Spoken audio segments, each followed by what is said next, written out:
Cello and double bass at the Afghanistan National Institute of Music. I don't play most of those instruments, by the way. I'm a violinist.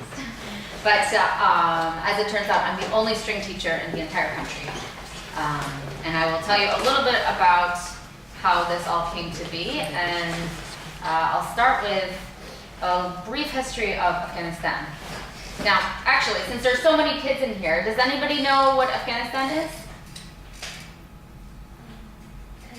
It's a country, right. What do you know about Afghanistan? I heard you saying something before, like, how can they play the violin when they're fighting all the time? So you know that they've had kind of a rough history, right? So can anybody in here tell me something you know about Afghanistan? Yes. Parents are welcome to participate in this, not just the kids. Nobody knows anything about Afghanistan? Well, you might have heard that they've been fighting for a really, really, really long time. And I think that's what Afghanistan is most famous for. Fighting and carpets. That's pretty much what we have. So, very, very brief history of Afghanistan.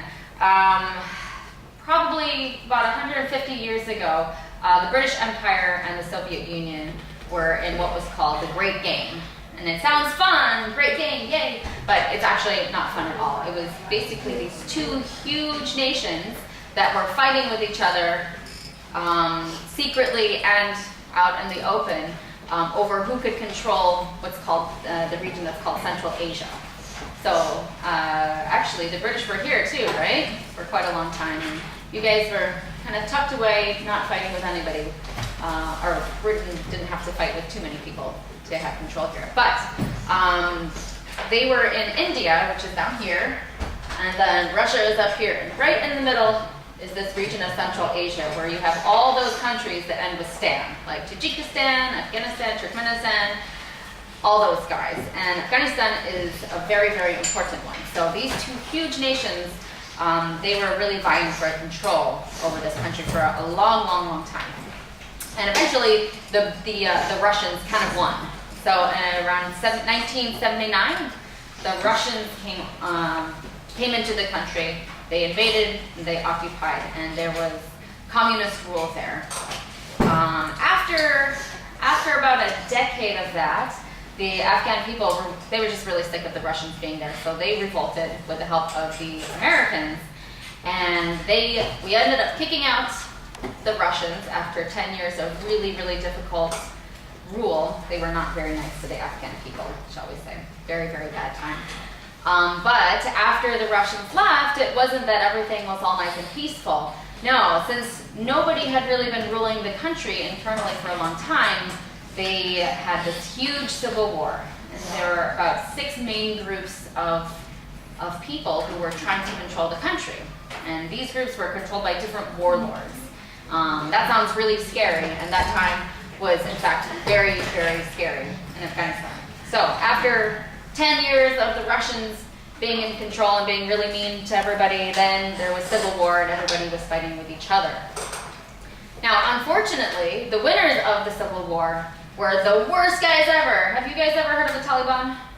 I'm sure some of you kids have heard of the Taliban, maybe the older ones. They're like the worst of the worst of the worst.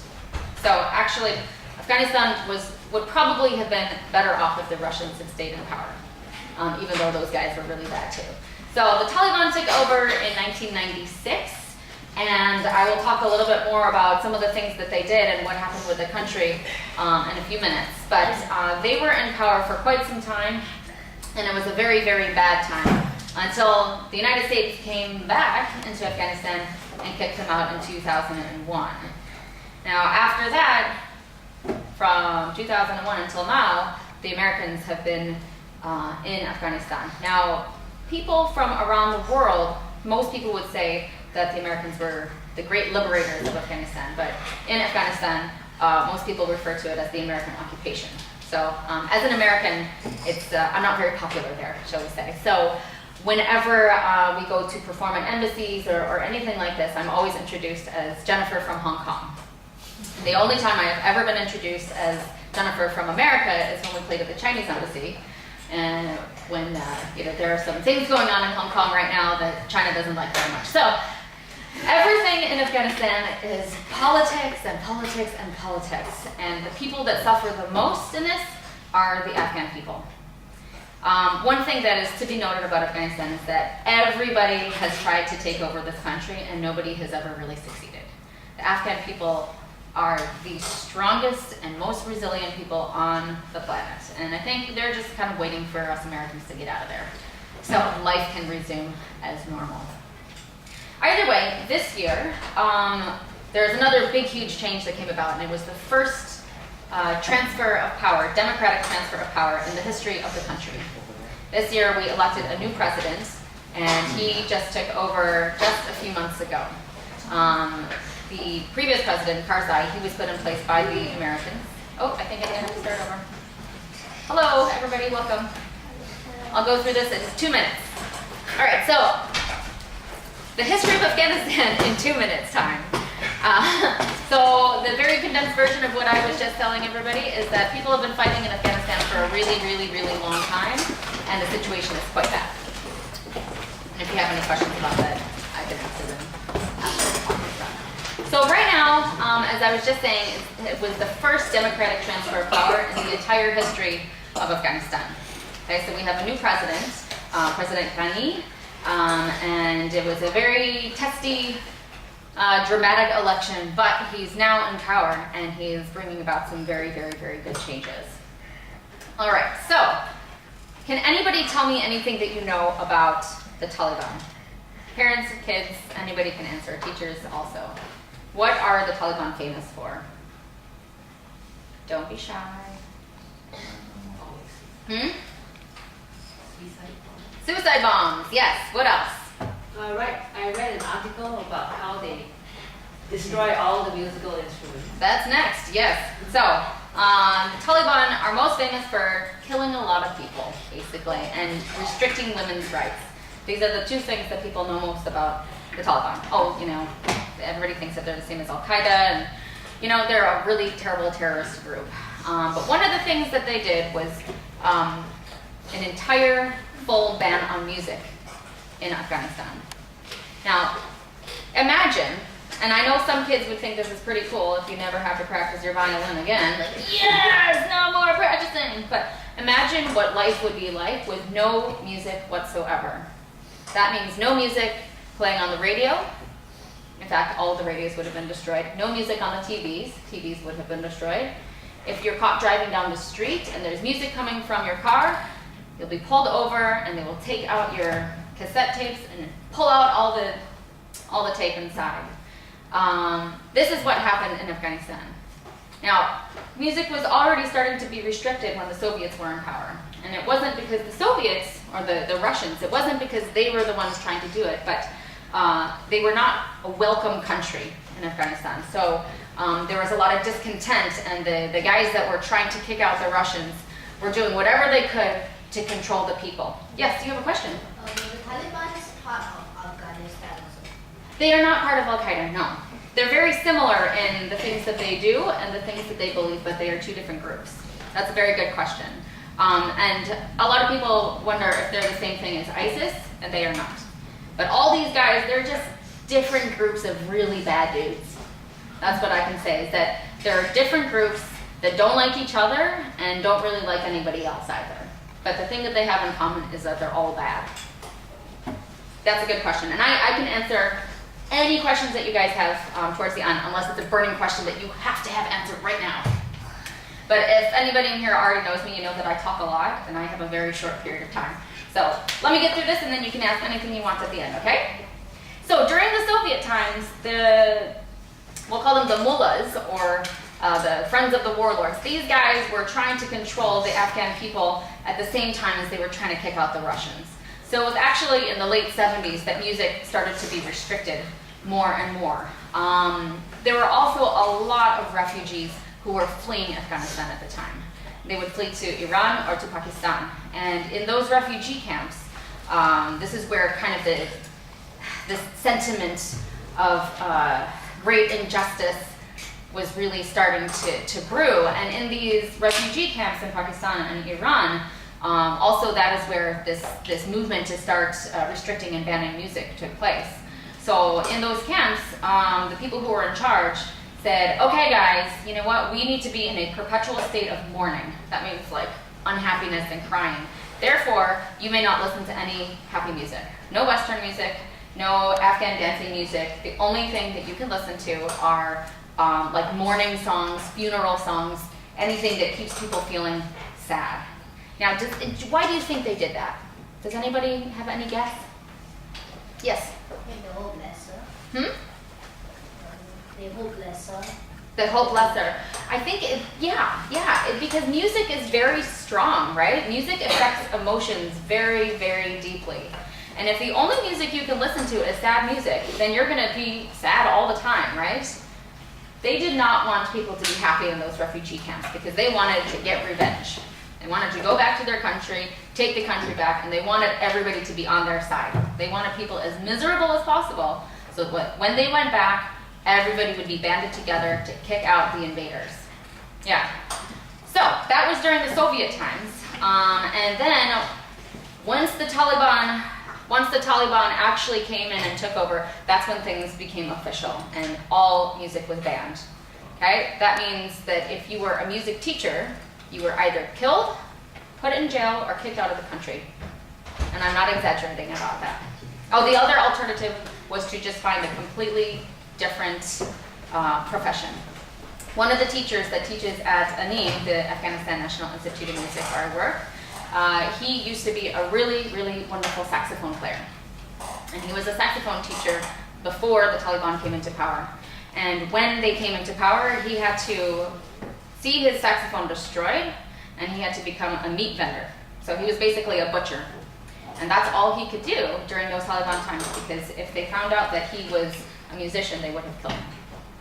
So it's a very, very serious thing that happened during those times. So I want to introduce you to one of the students at my school. This guy, his name is Saifullah, and he grew up during the Taliban times. He plays guitar and tabla. Tabla is a special kind of drum, which I think you probably have a bit of it here, because it's also featured a lot in Indian music. So when Saifullah was probably, 5 years old, he realized that he really loved music. But this was during Taliban times and it was illegal. So he was telling me once that he had a little tape recorder that his parents had hidden. And he found it, and he would take this little tape recorder and go and hide in a drain pipe, in a sewage drain pipe, underneath a bridge in the city in Kabul. And he would sit inside this drain pipe and he would listen to guitar music. And one day the Taliban found him. There are 2 or 3 guys, 2 or 3 Talibs, and they found him and they found that he was listening to music. And when he was only 5 or 6 years old, they took him out into the middle of town and they beat him up in front of everybody. And then they went and found his father and put him in prison for 2 years because he was listening to one cassette tape. That is how much the Taliban hated music and how dangerous it was to listen to music during those times. So, after the fall of the Taliban, in 2002, music was declared legal again. But remember, during the Taliban times, all of the teachers had either fled the country or thrown into prison or killed. So there was nobody left in the country to actually teach music. And people who had played before were too afraid to pick up their instruments again. Also, most of the instruments were destroyed during those times. So what happened was there was a movement to try to revive some of the art that had been so important to the country before all of the wars. So there was something called the School of Fine Arts. And when you think about School of Fine Arts, you might think about this lovely building here, or the School of Arts down the road in Singapore, or wherever else you're from. There's always a School of Arts, right? But imagine this. The entire School of Arts for the whole country of Afghanistan was a building about, maybe the size of 5 of these rooms put together. And there were 700 students that attended this School of Arts. And there were no teachers that actually were trained in any form of art. So technically, or officially, this school taught art, painting, dance, music, blah, blah, blah, blah, but there were no trained teachers. So a man called Dr. Sarmast, my current boss, He's an Afghan musician who, like many people, fled Afghanistan during the Soviet times. And he went to school in Russia and then in Australia. He's the first Afghan from Afghanistan to earn a PhD in music, and probably the only one still to this day.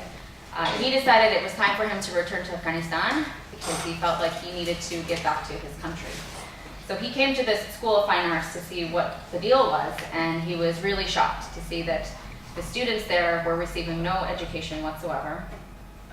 There was a violin teacher there who did not know how to play the violin.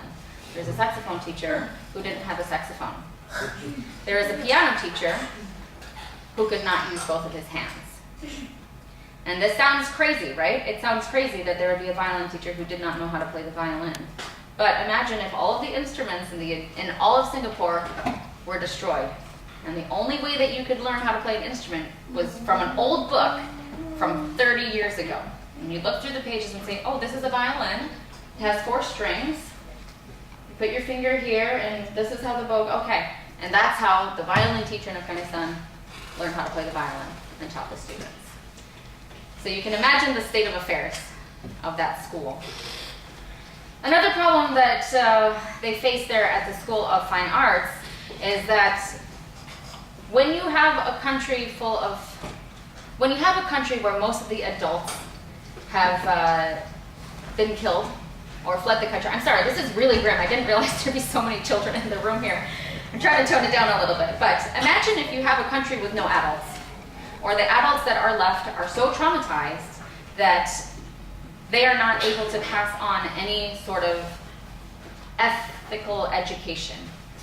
If you spend your entire formative adult years just trying to not die, just trying to be alive, and maybe eat food 3 or 4 times a week, there is no time to develop as a person.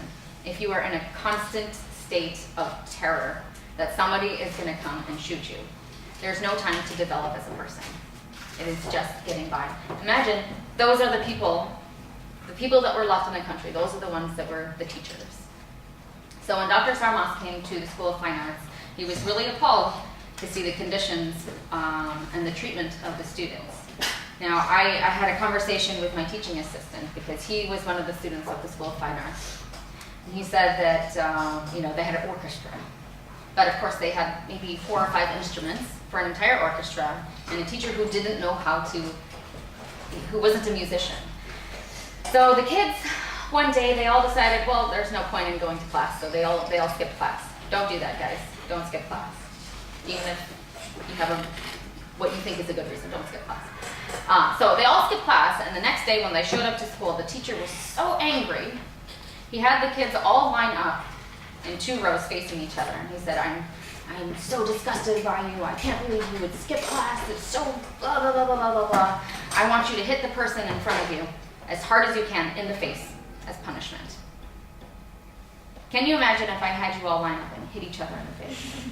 It's the most horrible thing that as an adult, as a teacher, as a human being, I can imagine, is having children beat each other.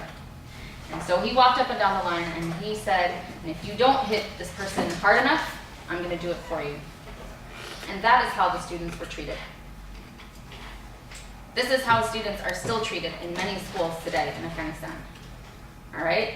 This is what the country has come to after 35 years of fighting. And it's not because people want to be mean. It's because nobody has ever been able to teach them how to be better. So Dr. Sarmas comes in and he sees this school and he says, this cannot be. We're changing everything. And he put together an enormous project with funding from the government, with funding from governments around the world, from embassies around the world, to help revive Afghanistan and to save the children there. I'm sorry, I might get emotional.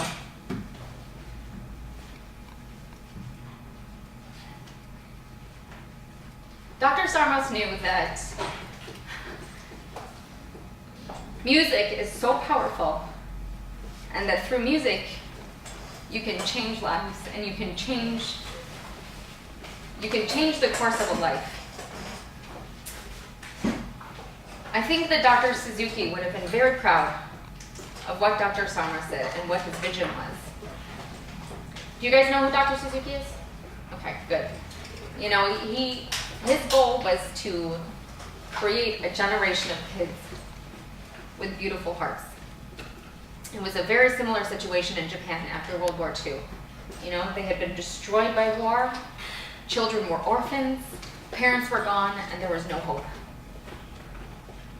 And in Afghanistan, they've been fighting for 2 generations. So parents were born during a time when there was war. Kids were born during a time when there was war. So Dr. Sarma said, you know what? It's going to be music that helps these kids. It's going to be music that helps them to break out of this cycle of violence, that helps them to break out of this cycle of despair. Let's give them something beautiful, something really quality. And this is what's going to change. So not only did he set about to reform this school, but he said, you know what, we're going to reach out to the most disadvantaged people in the most disadvantaged country of the world. You know, most people will say that Afghanistan is the worst place in the world. Right now, there is a U.S. travel advisory that says, do not go to this country under any circumstance. 2 weeks ago, the Canadian embassy ordered all of the Canadians to leave the country because it is too violent and it is too dangerous to be there. And Dr. Sarma said, you know what, this is the worst place on earth. Let's find the people that have the worst conditions, and those are the ones that we're going to save. So the mandate of the school is that 50% of the students will come from street kids or orphans. And there are thousands upon thousands and thousands of all these students. So he took the School of Fine Arts and turned it into just a music school. Most of the students left at that point to go to other institutions, and it was only the most dedicated students that were left, which is fantastic.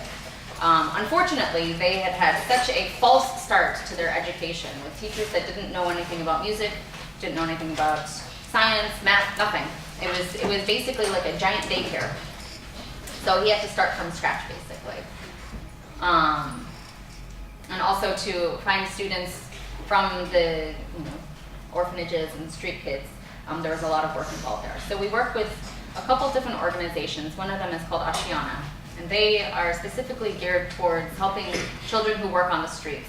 Now, I don't know what the situation here is in Singapore, but what I do know is that at least it's warm here, and you don't have a winter time. In Afghanistan right now, it is below 0.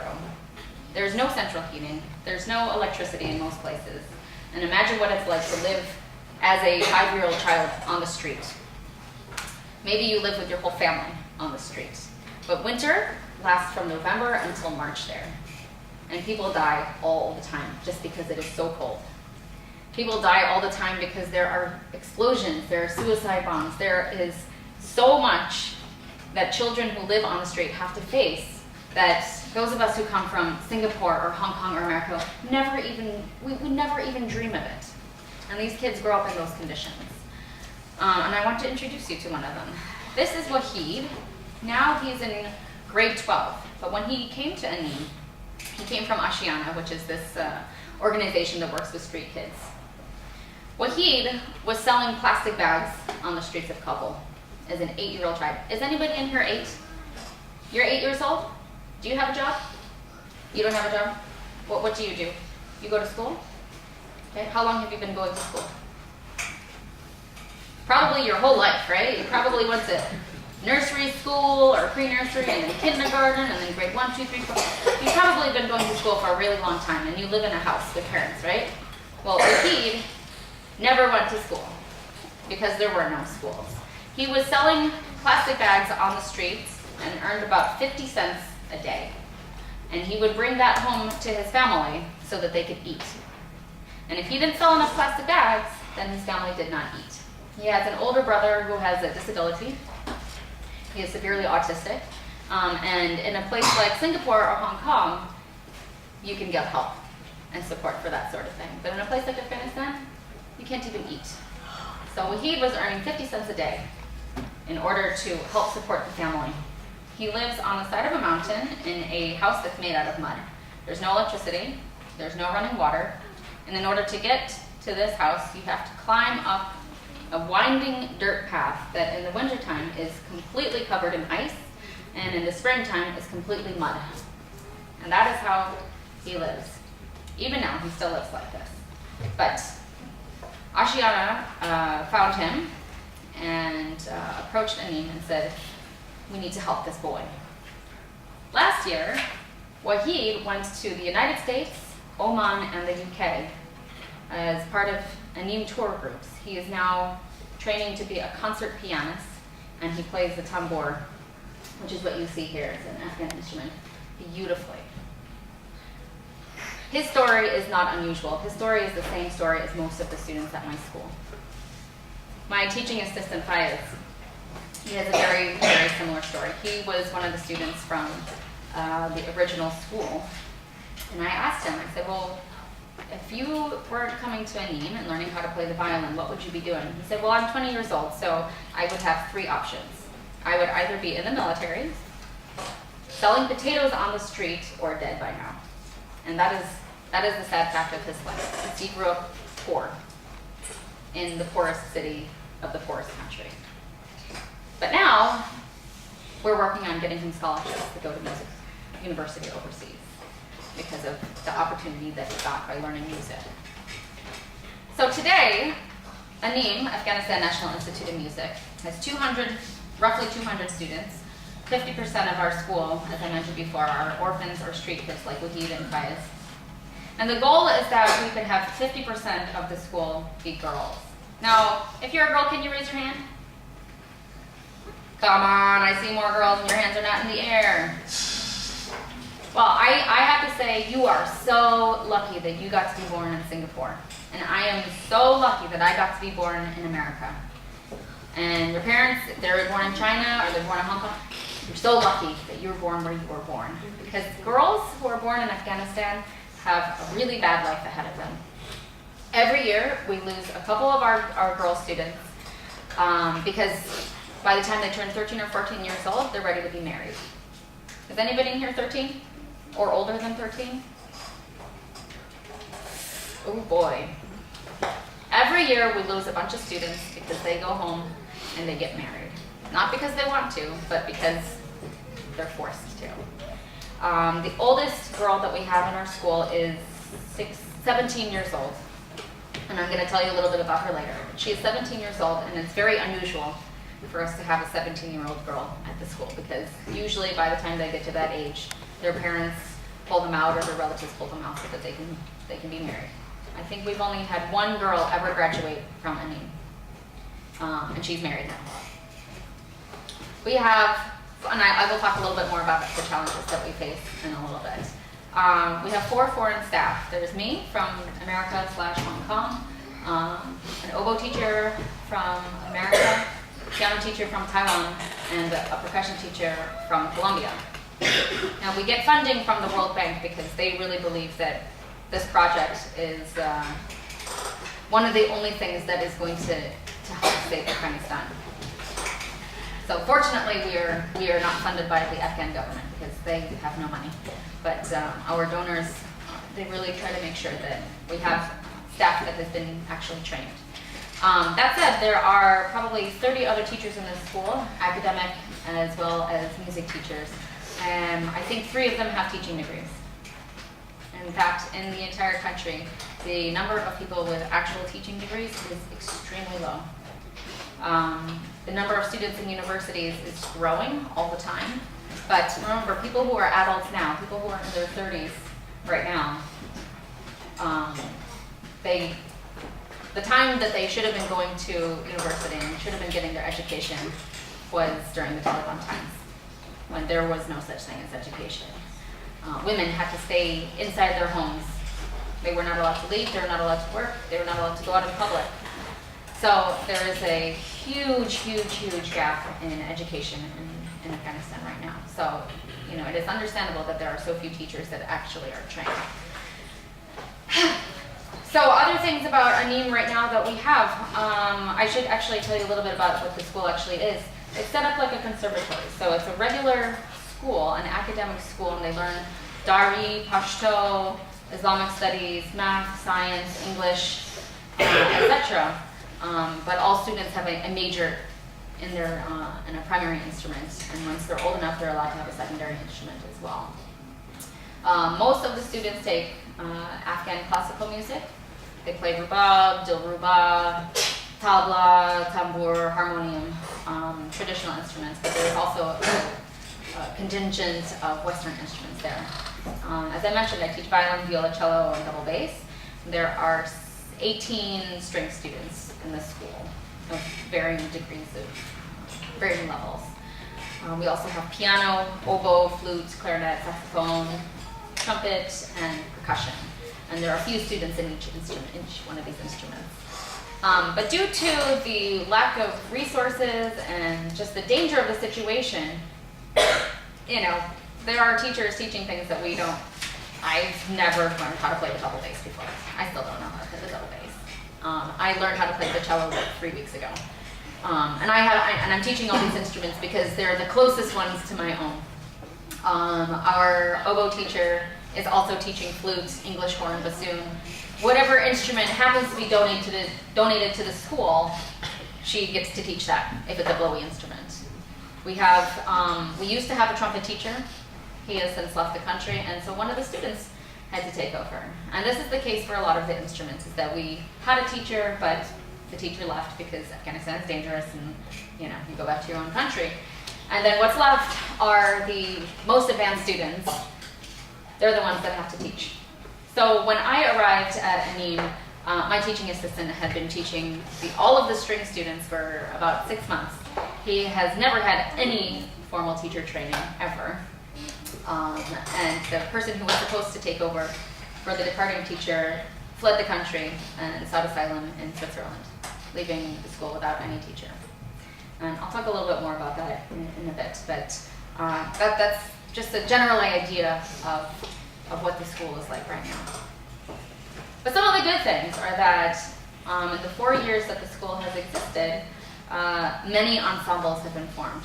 The students at this school, the students in Afghanistan in general, are just hungry for knowledge. They are hungry to learn, and they are so excited and so dedicated to learn an instrument.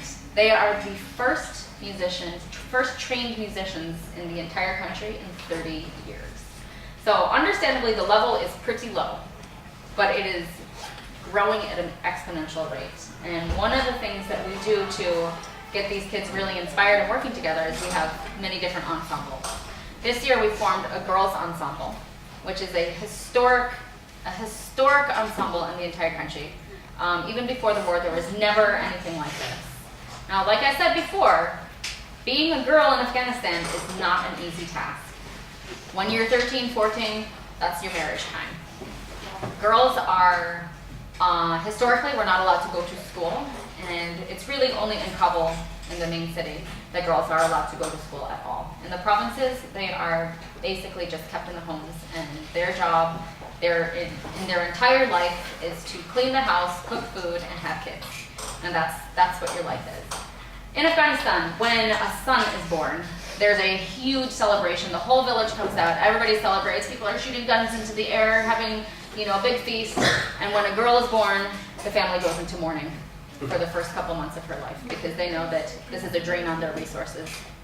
And the only advantage of having a girl is that someday when the family marries her off, they will receive a dowry.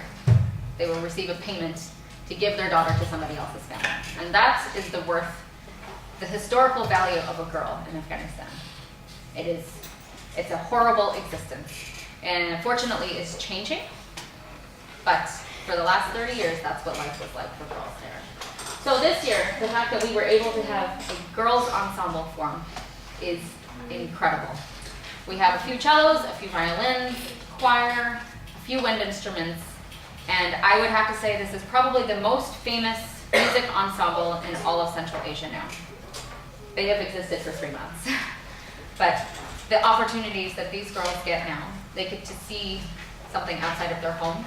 They are exposed to other people, and they're able to express their emotions through music, which is something that was never an option for them ever in the past. Another ensemble that we have is the Afghan Youth Orchestra.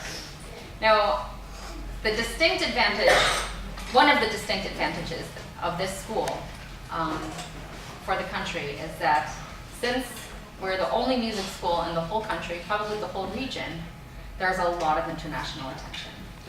And there are embassies around the world that are very keen to help, and they will sponsor us for tours.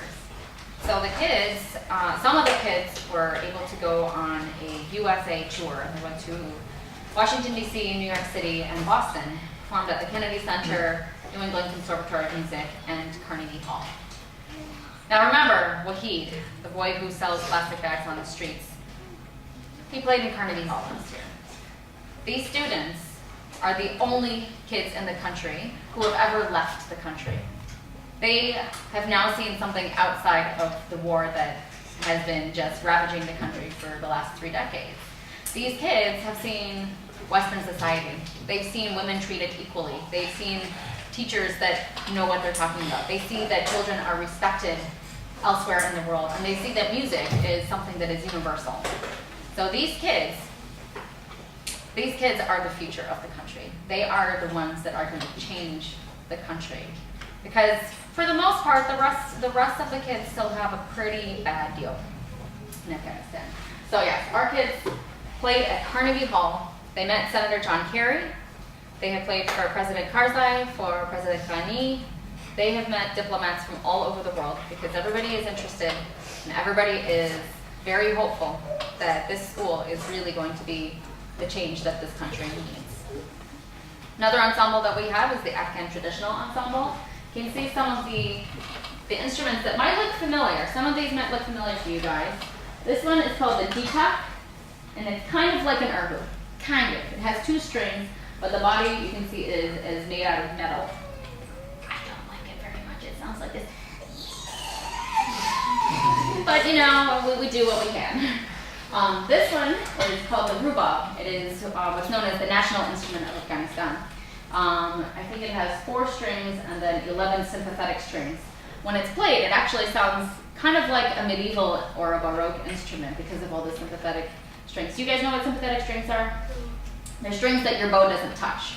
But when you play the right note, they'll vibrate underneath. Alright, here's another rubab. This one is my favorite. It's called a dilruba. And I like to think of it as an Afghan violin. You sit cross-legged on the floor and you play it like kind of like an erhu as well. It has 2 strings that you play on, and I think 16 sympathetic strings. And when you play it, it sounds like angels singing. It's really wonderful. This is a tambour, which is kind of like a sitar, but only 2 strings and no sympathetic strings. And then these 2 drums are called dol. Oh, no, that's not the dol, and this one's half of a tabla. All right, so this is our Afghan Traditional Ensemble.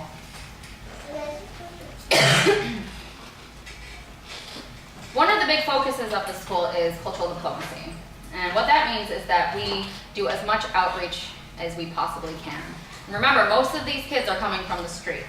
So they know what it is like to be on this, to have a really horrible life in Kabul. And so we go and we play in orphanages, we do outreach programs in the wintertime. We have something called the Winter Music Academy, in which we invite kids from Kabul to come to the school when we don't have regular school, and we have many, many international guests that come and teach and perform during this time. And we also have a lot of international tours, because not only do our kids need to see what the rest of the world is like, but the rest of the world needs to see that Afghanistan is not just bombs and burqas. And I think that's what most people think, that Afghanistan is just bombs and burqas. You guys know what burqas are, right? The burqas, like that big blue thing that you sometimes see pictures of ladies wearing. But the country is a lot more than that, and our school is really trying to show the rest of the world that there's something to believe in. Don't write off Afghanistan because there's something happening. There's an education movement. There are good people who live in this country that we just want to live. So we consider this to be a very, very important part of our school's mission, is to show the rest of the world that there's hope for this country, and don't give up on us. Let's see, I think we need to speed this up a little bit. This is our chamber orchestra. We have international guests that come in frequently to the country. And this is another part of our cultural diplomacy, is that we want teachers and educators from around the world to understand that, you know what, the country is dangerous, but we'll keep you safe. Come in and help us. Come in and teach our kids. This is Christopher Wilkins. He's the conductor of several orchestras in the United States, and he came in to do a 2-week intensive conducting workshop for us and to lead our chamber orchestra. The students went from this level to about this level in 2 weeks. And when he got to the end of his trip, he said, "I've never seen such an improvement in any orchestra that I have ever worked with in my entire life." So these kids went from almost nothing. We've never had a conductor, by the way. There's never been a professional conductor in Afghanistan, or in recent history in Afghanistan. Currently, the orchestra is led by a 19-year-old recent graduate of the music school. So when Maestro Wilkins came in and worked with us, he said this is the most stunning improvement he's ever seen in any orchestra, youth orchestra, student orchestra, professional orchestra of his career. It just shows what the potential is. It shows that these kids can do anything. All kids can do anything. You just give them the opportunity and the training. All right, so next I want to introduce some of our kids. This is Mehran. He is my violin student. He's about 10 or 11 years old. By the way, nobody in the country actually really knows what their age is because birth records are not really a thing. So I was joking with my boss once and we were saying, "Oh, you're so old." And he said, "Actually, I don't know how old I was. I know that I was born during one of the years that the president of Egypt visited Afghanistan. And he's named after one of the former presidents of Afghanistan." But that's how birth records are kept. So, Mehran is either 10 or 11 or something like that in there. He has been playing the violin for maybe 2 years, and he's amazing. When I work with him, my heart breaks because I know that if he had the start that you guys had, he would probably be at Curtis Institute by now. I've been in Afghanistan for 3 months now. When I took him on as a student, he was playing, I believe he had just finished Vivaldi A minor concerto. And now we gave him Apple concerto about 3 weeks ago, and he learned the whole thing in about a day and a half. So I don't know what level you guys are all playing, but he's basically he went from book 4 to book 7 in 3 months. And imagine if he had all the resources available to him that kids around the world have. Fortunately, he comes from a very supportive family. His father is a professional singer, and the family is a rare family in the country in which the parents got married because they love each other, not because it was an arranged marriage. The family is a cohesive unit, and they are very supportive of education. Many families are begrudging of education, but they send their kids to school because they can't afford to feed them lunch during the day, and schools provide lunch. So he has a very unusual and wonderful situation. But I also think if he had started playing the violin at 3, just who knows where he would be by now. So we always are trying to get opportunities for this kid, but it's very challenging. So the unique challenges that we face in Anim and in Afghanistan in general. There is a lot of family opposition to what we're doing. A lot of the girls at the school, most of their families don't know that they study music. 1 or 2 parents might know, but the extended family certainly does not. And I'll tell you a story about one of our girls in just a little bit. Music is still something that is distrusted and regarded as sinful in Afghanistan. There are some people that understand the benefit of it, but it is a major uphill battle for us to try to do music education because it is seen as something that leads to other bad things. And let me remind you again, music was illegal. The same way that murder is illegal and drugs are illegal. Music was put in the same category as murder and drugs. So that's where it kind of sits in society. It's legal now, but it used to be in the same category as murder. So there's a lot of family opposition to this. Same as the cultural stigma. Oh, if you're a musician, that means that you are involved in parties, which means that there's all sorts of other things involved, and that means that you're a sinful person. Okay, so there's a huge uphill battle. Another problem that we face is when we go on international tours, which is a big part of the school, like I mentioned. Each time we have a tour, we lose between 2 and 4 students, because once we get to the new country, they flee. They will find police somewhere and turn in their passports and say, "Take us. We can't go back to Afghanistan." In the last tour, this is before I joined the school, there were a group of 10 students and 3 teachers that went to the UK, and they came back with 6 students.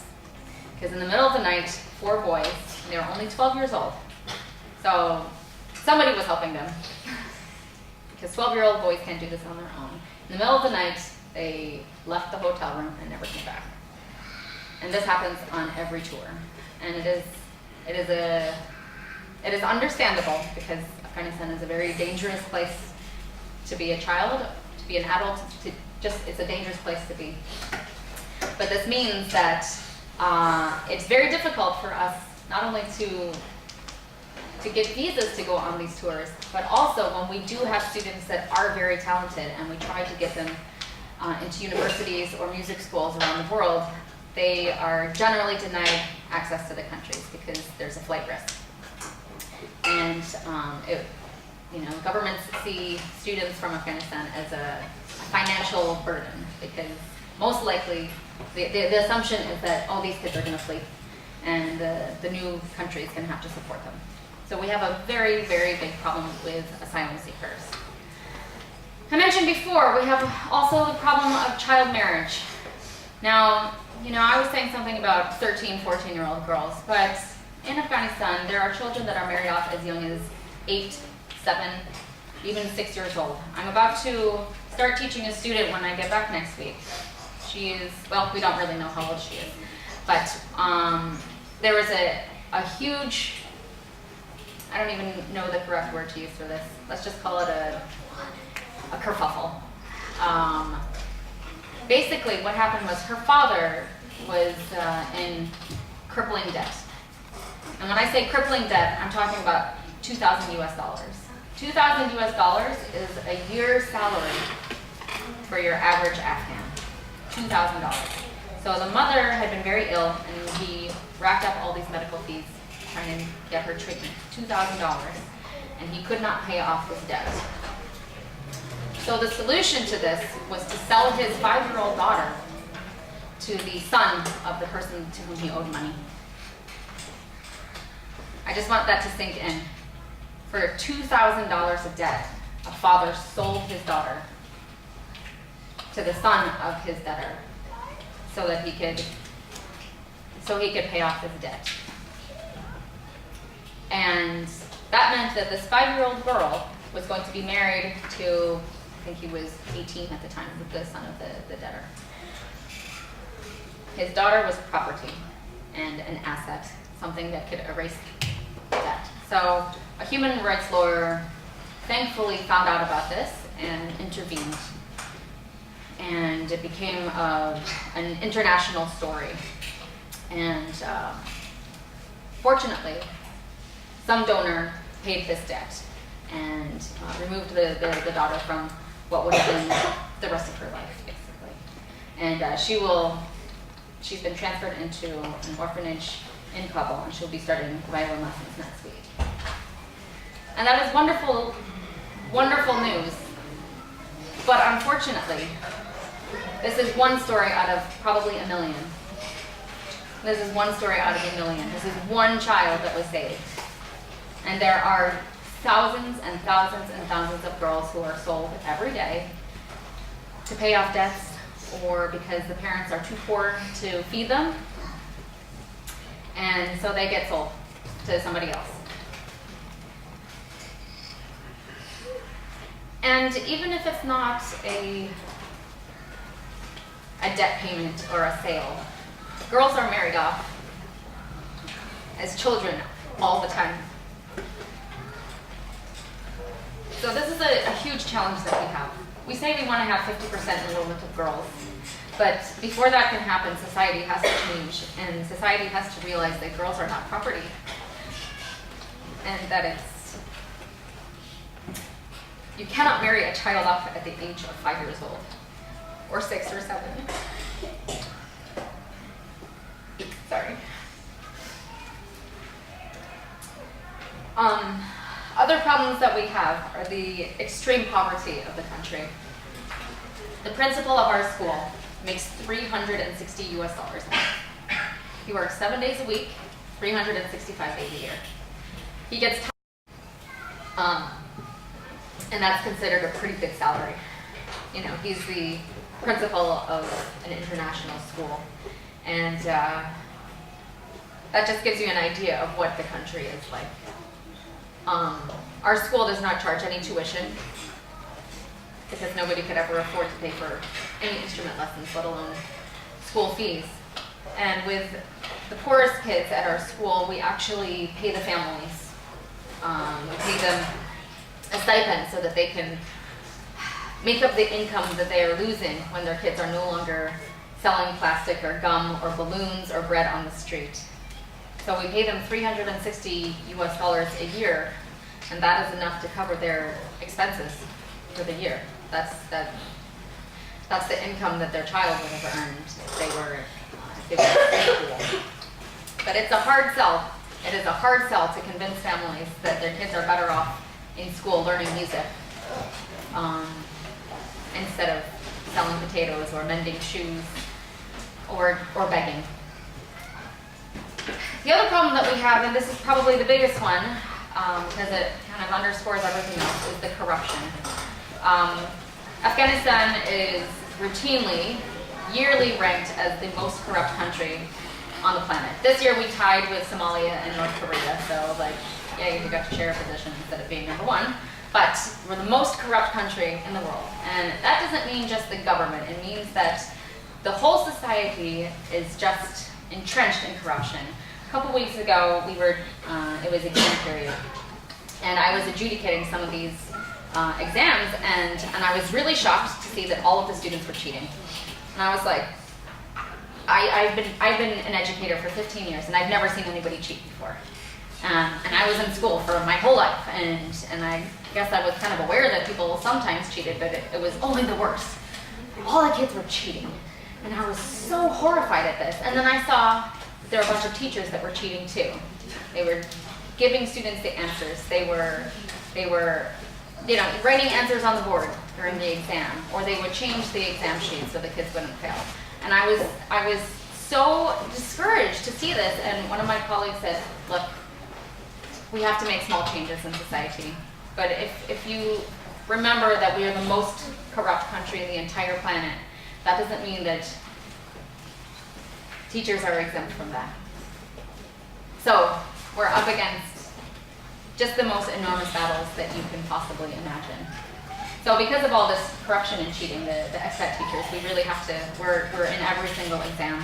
We're doing all the work for international funding. We're the ones that are doing all the procurement, because oftentimes the people who were in charge of procurement in the past were stealing the money from the school that was supposed to go towards supporting these kids. This is not to say that everybody is bad, but like I said before, there's just no one that was ever there to teach people how to be good. When I told my students in Hong Kong that I was moving to Afghanistan to teach, the families were really shocked, and the kids were shocked. I said, why would you go to a place like that? And I said, well, because somebody, if the parents never learned how to be good, and the teachers never learned how to be good, somebody has to teach kids how to become good people and not how to become bad people. Because if you're surrounded by all this badness, if you're surrounded by constant war, your chances are not very good. Your chances are not very good that you're going to grow up successfully. If there are no role models, and the role models that are in place are people that beat students and lie to governments, then the chances of developing a good character are not impossible, but they are not good. So those of us who do choose to go over there, those of us who do choose to go over there, we're up against a lot. I've been told that I have to wrap it up within like a minute. So I want to tell you about one of our students, Violin. She's this one here. When people see her, they're very surprised because she's blonde hair, blue eyes. She comes from a region called Nuristan. Nur means light. And the legend is that Alexander the Great, when he was going through Afghanistan, he lost a couple men there, and they just stayed. And so that region of Afghanistan, if you need to go, feel free. That region of Afghanistan, most of the people are blonde hair, blue eyes. It's also one of the most conservative regions. So Violin, she was on the US tour, and somehow some member of her family, some uncle or some relative, saw a picture of her on stage playing an instrument. I don't know how this man found this, but once he did, he went over to her family's house and threatened to kill them all. Because he said, look, I don't understand what you are doing with this girl. You're turning her into a prostitute. She's playing a musical instrument on TV with foreigners. And the solution is to kill her and to kill all of you as punishment. And Dr. Sarmas, my boss, somehow he was able to intervene in this situation, and thank goodness nobody got killed. But that is the reaction that many people in Afghan society will have. Oh, you're a musician. Oh, this child's a musician. It's better that she's not even alive.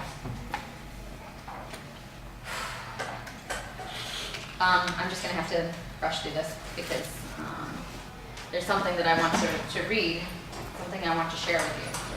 So this is my student Zarifa. Oh no, I think well, yeah, I think I might have left the letter. Okay, well, that's okay.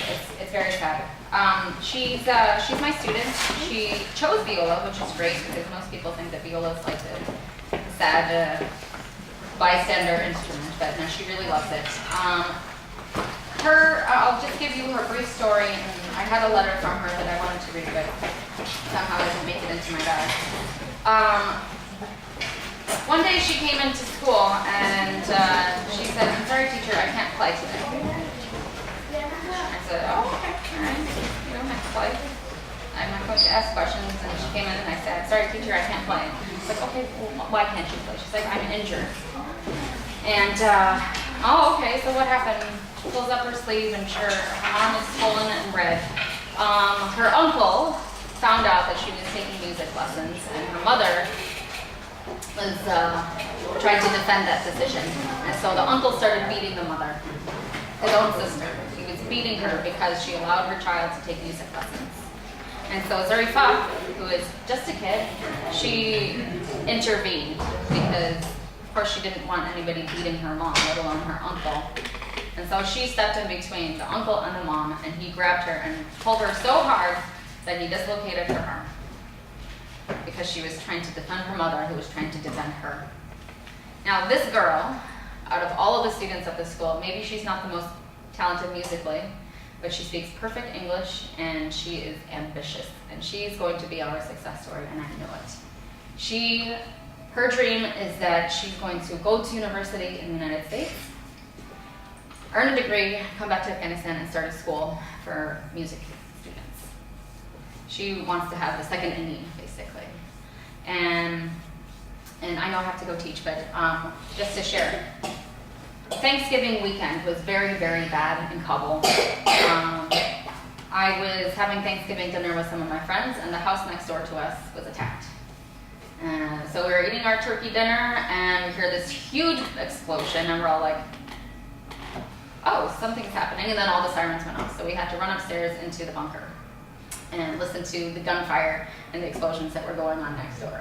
And this is the first time I encountered that, and somehow, I don't know how I wasn't freaking out, but I'm just sitting in this bunker while bullets are hitting off of the side of the building, and I'm going, I live here, okay, right. Then 2 days later, another house was attacked, and that was in my neighborhood. It was a compound where there were missionaries living. It's a bad idea to be a missionary in Afghanistan. I don't recommend it. So this compound was attacked, and the father and 2 kids were killed. And I didn't know them directly, but I know people who know them. And this attack was in our neighborhood where the school is and where all the teachers live. And the next day, Zarifa, this one, she's the one without the scarf on. She came and gave me a letter, and she said, "Please don't read this in front of me. I have to go."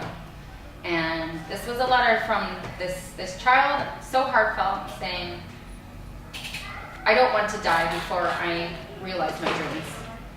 I was so scared last night. We thought, because it was all over the news, there's a foreigners compound that's being attacked, and there are teachers in there. So all the kids thought that we were being killed. So I was so scared that you were going to die, that the rest of the teachers were going to die. And I'm afraid that I'm going to die before I finish my education. I'm afraid that I'm going to die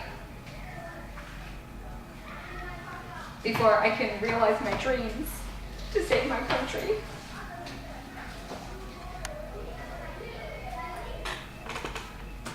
Afghanistan is so much more than the violence. Afghanistan is these kids. It's kids that have all these hopes and dreams to be musicians, to be teachers, to be doctors, to change their world. And I'm so privileged that I get to be there to see it. I don't know if I'm actually doing anything to help them, but I'm so lucky that I get to be there to see it. And that I get to see the potential. And it's not just the potential of these couple kids that I get to work with, it's the potential of the whole country. It's a nation that is sick of war. It's a nation full of really good people who want to pass on their goodness. Especially this girl Zarifa. And I just hope that through any sort of international attention that we can give to the school and to these kids, that her dreams will be realized, that she will be able to go to school overseas, and that she will be able to return to her country, that there will be a country to return to, and that she will be able to help them. All right, so how can you help? There are 2 things that you guys can do, and they're very easy. Give us instruments and give us money. And that's really, I've been running a business in Hong Kong for the last almost 9 years, and I've never ever said something like, give us money. But Hong Kong is a totally different place. Afghanistan, for $360 a year, we can take somebody like Wahid, somebody like Zarifa, somebody like Mehran, and take them off of the street and put them into Carnegie Hall. Can you imagine being involved in the dramatic transformation of somebody's life? When I first found out about the scholarship program, and my boss told me how much it was, I was like, 360, what's that, like per week, per month? What is that? He said per year. You can change the course of a child's life, not a child, a family's life by helping them out in this way. You know, one thing that is to be said about Afghanistan is that it's an extremely complicated place, and it's an extremely difficult place, but sometimes solutions are really, really simple in a place like Afghanistan. It's very simple to change somebody's life. For a child to be able to pick up a violin and have one good thing, just one good thing in their life, total transformation. Faiz, I'll talk about him again, my assistant. We talk a lot about what his life used to be and what it is now and what he wants it to be. And he said before he started learning music, he was violent. Violent, like beating people up. Like kids in Afghanistan are rough. When I see them playing, I'm always just freaked out because they're like kicking each other in the back and they're like punching each other. That's how they play. If you grow up with war, if your parents grew up in war, if everything around you is war, that's how you play. And so he said before he had music, all he had was fighting, and that's it. Now he still has fighting, but he also has music. And music is more important to him than fighting is.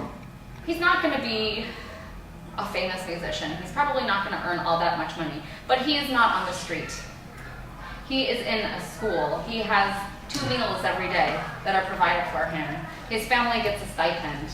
His father is disabled. His mother is disabled. There are so many disabled people in this country. I mean, after all that work, it's inevitable. But like I said, his life used to be poverty and violence, and now he has one good thing. And that's what we're trying to do at ANIM, and that's what I am imploring people to do. Like, help just be involved in the one good thing that kids have over there, and that is music education. My class started 5 minutes ago, so I think I have to go, but I really wanted to actually play just a tiny clip, it's only 1 minute, of some of our students, what they were able to achieve within 4 years. Sometimes kids are still in book 1 after 4 years, right? I'm sure we've all had that. This is our Afghan traditional ensemble with some of the teachers. After 4 years.